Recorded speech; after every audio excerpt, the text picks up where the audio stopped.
La chronique ciné avec JPL.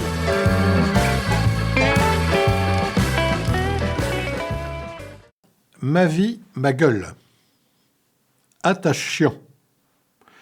Ces 100 minutes constituent le 7e et dernier long métrage de la réalisatrice Sophie Fillière. En effet, elle est disparue en juillet 2023 à l'âge de 58 ans des suites d'une longue maladie, selon la formule consacrée.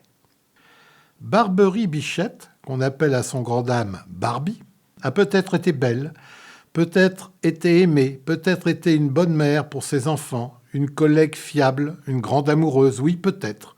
Aujourd'hui, c'est noir, c'est violent, c'est absurde et ça la terrifie. Elle a 55 ans, autant dire 60 et bientôt plus. C'était fatal, mais comment faire avec soi-même, avec la mort, avec la vie en somme ? Avec son scénario étrange et son rythme languissant, cette comédie dramatique vaut essentiellement par la composition offerte par une immense Agnès Jaoui, à voir pour elle et la mémoire de la cinéaste.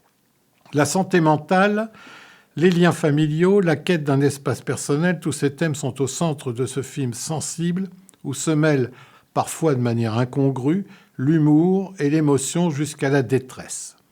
Je dois avouer avoir eu du mal à entrer dans cet univers particulier et de suivre, je ne parle même pas de comprendre, les méandres de la pensée de l'héroïne. Cet avis n'engage que moi, mais comme vous le savez, j'apprécie beaucoup le cinéma au féminin et en particulier les portraits de femmes. Hélas, ici, je n'ai pas adhéré à ce personnage fragile, inconstant et réaction des personnes rencontrées tout au long d'une sorte d'errance à travers un Paris magnifiquement photographié, tout comme l'Écosse à la toute fin. Sensible, ô combien, déjanté parfois, poétique, onirique, il est difficile de juger sereinement d'une œuvre posthume qui, n'en doutons pas, présente des aspects autobiographiques douloureux. J'aurais tant voulu aimer ce drame. Le film vaut donc surtout par la prestation d'Agnès Jaoui.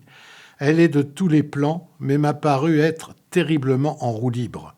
Elle fait du Jaoui, mais il manque l'écriture inspirée d'un Bacri qui nous manque beaucoup. Autour d'elle s'agitent, parfois en vain, Philippe Catherine, Valérie Donzelli, Laurent Capelluto et les deux jeunes Angelina Voret et Édouard Sulpice qui valent d'être revus. Un film déprimant pour nous parler de la dépression. Sophie Fillière, Requiescat in pace.